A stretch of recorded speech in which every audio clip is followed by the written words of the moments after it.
In today's video, I'm going to teach you how to add indicator on MetaTrader 5.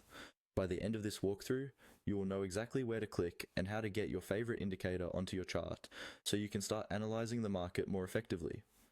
First, make sure you already have MetaTrader 5 open and that a chart is visible on your screen. It can be any symbol or time frame. The process is exactly the same. We'll start from the main menu at the top of the platform. At the top left of your MetaTrader 5 window, look for the menu option labeled Insert. This is where you access all sorts of drawing tools and technical indicators. Move your mouse to Insert and click it once. When you do that, a drop-down menu will appear, showing several categories. From that drop-down menu, hover your mouse over the option called Indicators.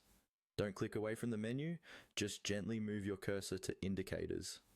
Another side menu will appear, listing different groups of indicators that you can apply to your chart. These might include trend indicators, volumes, custom indicators, and more.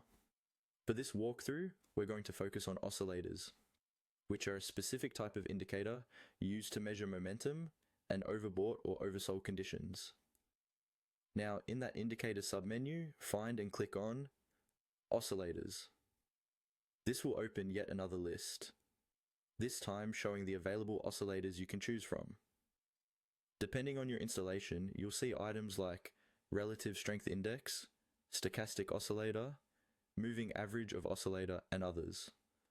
All of these are designed to help you understand how strong or weak a price move is, and whether it might be due for a reversal.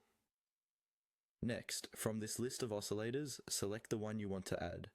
Simply click on the name of your chosen oscillator. As soon as you do, a settings window will pop up. Here, you can adjust things like the period, the levels, and the colors. If you're new to this, you can leave the default settings as they are, or make small adjustments according to your trading strategy.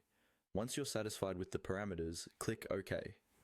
Your indicator will now appear on the chart, usually in